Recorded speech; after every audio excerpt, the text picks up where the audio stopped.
Nega Podcast. Assalamualaikum warahmatullahi wabarakatuh. Gimana kabarnya, Bu? Waalaikumsalam warahmatullahi wabarakatuh. Alhamdulillah baik begini. Yakin? Ini ada agak capek-capek atau apa? Banyak yang kegiatan yang dikerjakan. Kalau kegiatan selalu ada ya. Selalu ada ya. Aku tuh kalau lihat orang akuntansi itu kayak gini, Bu. Pekerjaan itu kayak menghitung gitu loh, Bu. Nggak ada refreshingnya. Iya, memang kita menghitung uang. Wah. Tapi uangnya di mana gitu ya, Bu. Menghitung uang orang lain ya. Kita menghitungkan. Oke. Nah, ini masalah ngobrol-ngobrol masalah akuntansi nih.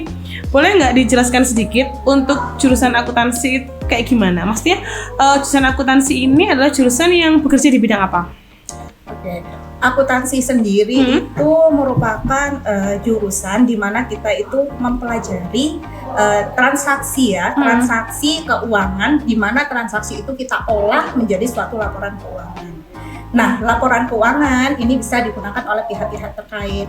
Di SMK kita mengajarkan ada 3 entitas yang kita pelajari pada anak-anak. Yang pertama ada entitas di bidang jasa. Ini kita berikan di anak kelas 10. Mereka mempelajari tentang perusahaan-perusahaan jasa, bagaimana mengolahnya sehingga menjadi suatu laporan keuangan. Dan di kelas 11 ini mereka mempelajari perusahaan dagang.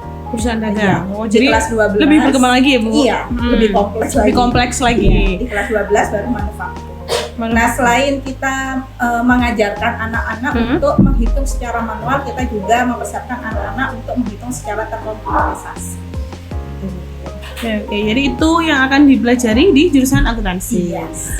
Oke, adik-adik SMP yang mau mendaftar di jurusan akuntansi, segera nih kita akan mengulas lebih dalam lagi bagaimana jurusan akuntansi di SMK Negeri 1 Gedangan. Ya. Mungkin adik-adik di sini berpikir bahwa akuntansi itu jurusan yang sulit karena menghitung gitu ya, Bu. Iya. Harus Betul. menguasai matematika gitu ya. Padahal tidak, Bu. Jadi akuntansi itu memang dasarnya perhitungan, tapi cukup menguasai matematika dasar saja seperti penambahan, pengurangan, pengalian, pembagian itu saja sudah cukup. Jadi, karena nanti di akuntansi itu sendiri akan ada rumus tersendiri, Bu. Ya, ada prinsip, ada logika ya. Kalau kita mengatakan bahwa itu adalah logika akuntansi. Jadi mereka tidak perlu untuk menghafal, tapi cukup untuk berpikir logikanya bagaimana dari transaksi. Oh, begitu. Berarti cukup bisa dipelajari ya. Jadi anak-anak itu nggak perlu takut bagaimana dengan akuntansi itu, apakah harus menghitung. Terus tuh ternyata nggak perlu seperti itu ya, Bu ya. Enggak. Oke, yuk. Menyenangkan. Yang mau bergabung bersama jurusan akuntansi, silakan. Kemudian untuk ini Bu, SMK itu kan pasti kita punya dunia usaha dan dunia industri. Betul. Bagaimana jurusan akuntansi itu bekerja sama dengan dudinya? Untuk jurusan akuntansi kita bekerja sama dengan Dudi. Yang pertama kita mengadakan pelatihan ya, Bu ya. Pelatihan untuk guru-guru akuntansi. Guru sendiri ya. Jadi pelatihan kita mengambil dari Dudi. Kenapa? Karena di sini kita butuh untuk upgrade ilmu. Di Dudi itu yang baru apa? Nah, guru-guru ini juga harus tahu kebutuhan di dunia industri untuk disampaikan pada anak-anak. Yang kedua juga ada sinkronisasi kurikulum. Jadi kita mematchkan kurikulum kita dengan kebutuhan di Dudi seperti apa. Jadi anak-anak sudah punya skill yang dibutuhkan oleh Dudi. Yang ketiga ada PKL. Jadi PKL di kita karena kita kurikulum merdeka ya, itu dilaksanakan di kelas 12. Oke. PKL itu adalah praktek kerja lapangan. Jadi siswa kita akan kita kirim ke industri-industri tersebut ya untuk belajar bagaimana kerja nyata itu seperti apa gitu ya, Bu ya. Jadi kalau untuk PKL ya, itu kan prosesnya enggak mereka berangkat terus pulang, enggak seperti itu. Kalau di kita itu kita mulai untuk memproses anak-anak untuk PKL itu dari kelas 11. Kelas 11? Iya, dari kelas 11. Diajarkan untuk bagaimana sih cara PKL yang baik gitu? Itu kalau dari kelas 11 ya untuk akuntansi? Iya. Di kelas 11 kita mengajarkan tentang budaya kerja itu bagaimana, terus bagaimana atau skill-skill apa yang biasanya mereka dapatkan di Dudi itu kita siapkan. Nah, di kelas 11 itu kita juga menata untuk PKL ini anak-anak ditempatkan di mana. kita kan juga perlu mencari ya Iya, Dudi mencari. untuk anak-anak. Untuk kita sendiri Dudi itu sekitar 30-an. 30. Jadi Wah. butuh waktu yang panjang Iya, benar, untuk benar, benar. mempersiapkan. Karena kita tidak Iya, bisa secara singkat untuk mendapatkan Dudi kan cukup susah ya Bu. Iya, benar-benar bekerja sama dengan Dudi itu memang cukup susah. Kita harus memiliki yang pertama memang rasa kepercayaan, ya kan, dan lain Iya, sebagainya. Mau bicara masalah Dudi nih, kan tadi Bu Ella sudah menyebutkan ada sekitar 30 Dudi. Iya. Ya kan? Kalau disebutkan sebagian saja Bu, nih Dudi terbesar dari jurusan akuntansi ini apa aja? Dudi di akuntansi itu terdiri dari kita bekerja sama dengan bank. Kita banknya sudah mencakup ada Bank BRI sama Bank Jatim. Yang kedua ada dinas. Dinas ini kita sudah bekerja sama dengan kantor bupati, terus dinas pendidikan, Bakes Bangpol, Bapenda, terus ada kecamatan juga. Kita juga bekerja sama dengan koperasi-koperasi. Kita juga bekerja sama dengan hotel karena akuntansi ini masuk di semua lini ya Bu. Iya, iya. Karena hitung tadi. Ya. Jadi Iya, semua usaha itu butuh akuntansi. Betul. Peluangnya itu banyak. Jadi Banyak. adik-adik yang mau ke akuntansi, wah untuk nanti kalian ada peluang usaha itu sangat besar. Jadi memang semua membutuhkan yang namanya perhitungan nih Bu. Ya. Sebenarnya tidak hanya uang ya yang harus diperhitungkan, perjalanan hidup juga harus diperhitungkan ini. Akhirnya Bu, selanjutnya nih ya, untuk metode pengajaran sendiri kan di setiap jurusan kan pasti punya metode pengajaran gini ya.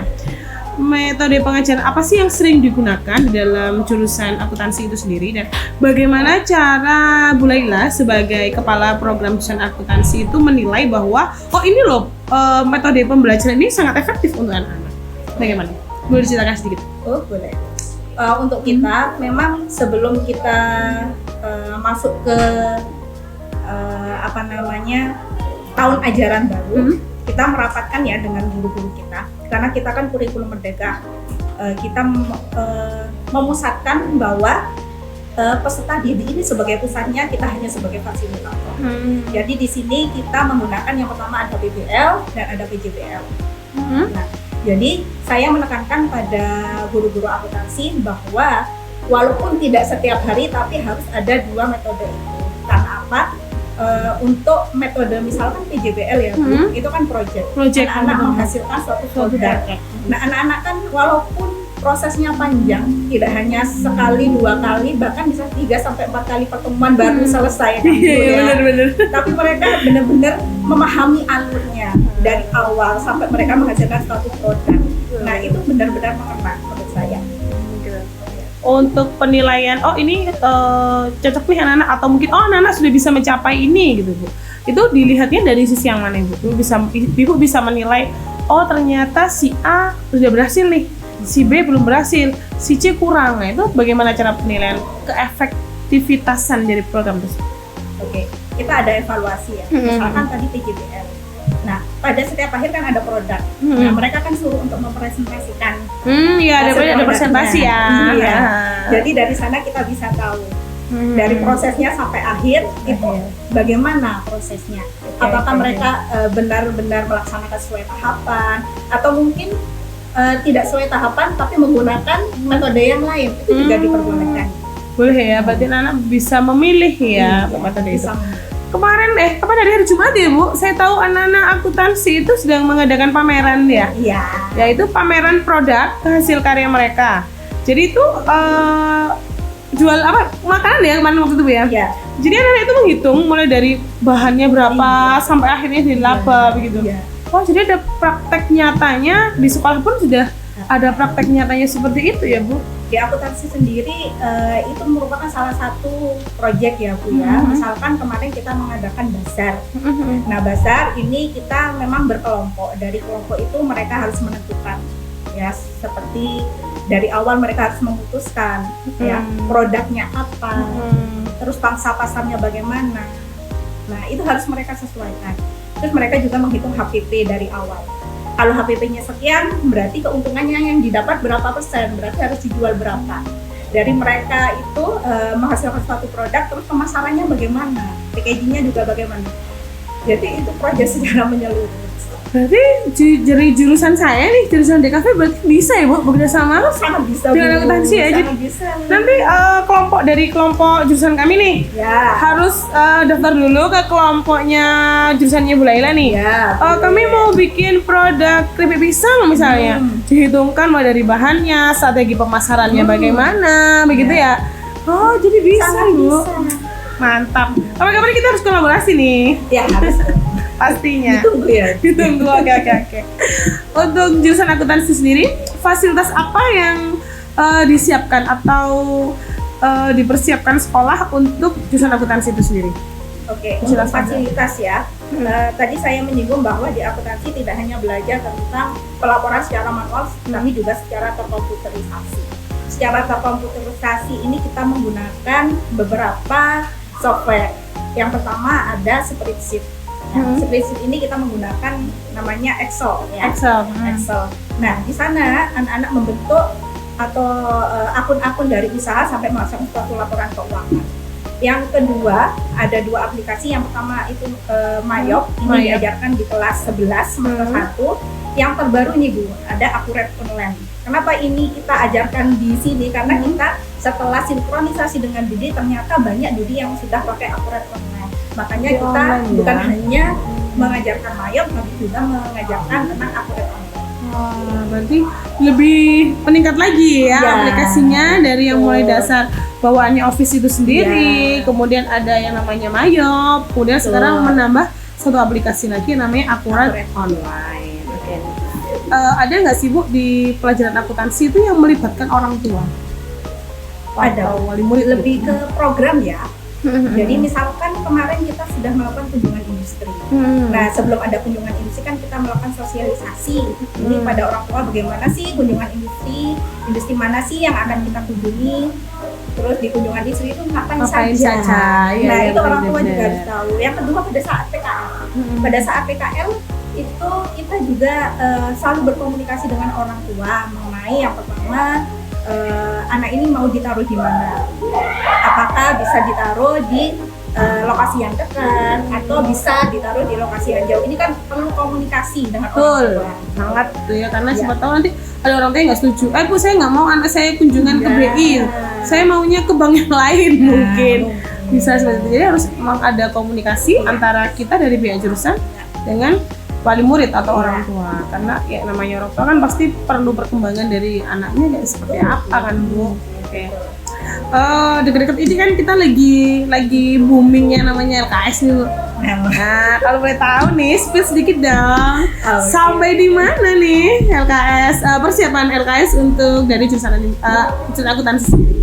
Untuk LKS sendiri sebenarnya kita tidak hanya pada saat mau ada LKS terus kita siapkan, tidak. Jadi dari kelas 10 ini kita sudah melihat potensi ya dari anak-anak. Kayak seleksi ya Bu ya? Jadi kita menyeleksi dari siswa itu. Kita seleksi dari kelas 10, setelah itu kita kelompokkan anak-anak yang berpotensi ini. Untuk kita ajarkan bagaimana tentang akuntansi secara mendalam. Kelas 11 mereka sudah mulai untuk mengikuti kompetisi. Kenapa? Karena di sini kita perlu membentuk mental dari anak-anak. Penting sekali. Kompetisinya itu berarti antar siswa atau antar kelompok ini atau? Antar, ya. Kita ikut kompetisi. Ya, misalkan ada suatu instansi mengadakan olimpiade. Jadi di luar ya Bu ya? Iya. Jadi mereka akan ketemu dengan sekolah-sekolah yang lain. Mereka harus melihat di luar itu harus teman-temannya ini punya potensi yang luar biasa. Jadi mengajarkan bagaimana mereka siap untuk berkompetisi dengan sekolah-sekolah lain. Betul. Jadi alangkah baiknya kita itu menjadi ikan yang besar di kolam yang besar. Kalau kita jadi ikan yang besar di kolam yang kecil ya taunya itu aja. Betul. Setuju. Benar. Jadi kita sebagai kepala program terus rajin-rajin mencari info kompetisi di luar sekolah ya Bu ya. Ada dong tipsnya apa nih? Kalau saya boleh dikasih tips bagaimana cara mengetahui info-info tentang lomba-lomba yang ada di luar sekolah. Oke, sekarang kan sudah gampang sekali ya melalui media sosial. Kalau di saya sih dari IG, dari setiap instansi, misalkan di Polinema, ya saya ikuti saja di sana, itu sudah terpapar tentang lomba-lomba. Pasti akan ada lomba di situ ya. Jadi rajin-rajin update aja. Siap, rajin-rajin update ya ke program yang lainnya. Betul. Biar kita tidak tertinggal. Betul. Oke, next nih Bu, untuk tantangan nih. Tantangan terbesar Bu Laila sebagai kepala program di jurusan akuntansi ini apa? Apa yang menurut jenengan tuh wah iki harus tak selesaikan ini gitu. Dan bagaimana solusinya untuk menyelesaikan tantangan tersebut? Oke, karena kita di sini berhadapan dengan siswa yang Gen Z. Oh iya, benar. Gen Z, sekarang udah baru Bu, generasi strawberry. Oh, strawberry. Apa itu Ibu? Dia cantik Ibu, tapi gampang benjut. Kalau dimarahin sedikit lemah. Nah, itu kan anak-anak kita sekarang ya. Iya. Nah, tantangannya itu anak-anak sekarang ini terlalu dimanjakan oleh teknologi. Nah, semua sudah tersedia di sana ya. Tapi mereka salah untuk memanfaatkan teknologi itu. Nah, tantangannya bagaimana kita di sini sebagai guru ya untuk merangkul mereka, memahamkan bagaimana kita memanfaatkan teknologi dengan benar untuk meningkatkan ya kemampuan mereka sendiri. Karena apa, dengan ada teknologi kan sumber belajar gampang sekali diakses. Kan? Benar-benar. Karena sumber belajar sudah bukan hanya dari guru, dari semuanya kita bisa mengakses. Jadi kita mulai membiasakan anak-anak lebih memanfaatkan teknologi dengan baik. Kalau seperti itu, apakah di setiap mapel produktif nih, Bu Laila disisipi apa ya, seperti petuah-petuah khusus untuk anak-anak gitu, atau ada jam tersendiri, atau memang anak-anak diajak ngobrol bersama-sama, bagaimana? Ya, pada saat pembelajaran, mereka praktikum, kita sisipi di dalamnya ada pesan-pesan khusus. Apalagi anak sekarang harus menumbuhkan etika juga ya Bu ya. Itu sudah mulai untuk anak-anak. Kadang berkomunikasi dengan guru saja dianggap sama dengan siswa. Ya, sama-sama dengan temennya. Betul. Nah, itu perlu kita tekankan juga. Jadi pada saat kita belajar, kita bukan hanya menyampaikan tentang teori juga, tapi juga kita wajib untuk mengayomi anak-anak, untuk menanamkan etika. Ya, memang sangat penting sekali itu ya. Kita harus mulai membiasakan itu supaya anak-anak takutnya nanti kalau di luar sekolah kebiasaan itu terbawa. Ya kan, tanya gurunya siapa ini? kita. Oke, ini Bu, terakhir nih dari kami, apa sih harapan terbesar Bu Laila ya untuk jurusan akuntansi itu sendiri secara khususnya dan untuk SMK Negeri 1 Gedangan ini secara umum? Harapan terbesar nih jenengan. Harapan saya tentunya ini kan kita SMK ya, kejujuran. Jadi dari apa yang sudah kita berikan pada anak-anak, entah itu teori, entah itu soft skill, entah itu praktek di lapangan, itu menjadi bekal mereka untuk nanti terjun di dunia kerja. Itu mereka memenuhi apa yang dibutuhkan oleh budi. Atau mereka kalau mau kerja ya sudah, berarti budinya anak ini siap bekerja. Kalau mau kewirausahaan, mereka juga sudah punya skill itu. Kalau mau melanjutkan perguruan tinggi juga mereka pengetahuannya juga ya, semoga sekolah kita ini akan menjadi sekolah yang semakin berkembang ya. Kemudian dari jurusan masing-masing jurusan ini juga memiliki potensi ya melahirkan anak-anak didik ya yang sesuai dengan harapan kita semua. Tentunya ya, kita selalu berdoa untuk anak-anak kita. Oke, yang terakhir ya, bagi kalian yang mau gabung di jurusan akuntansi, segera ya daftar kami di jurusan akuntansi di SMK Negeri 1 Gedangan. Oke, saya tunggu. Oke, siap. Ilmunya nggak akan sedikit, banyak sekali ilmu yang bisa dipelajari. Betul sekali. Oke, terima kasih Ibu. Assalamualaikum warahmatullahi wabarakatuh. Bye-bye. Nega Podcast.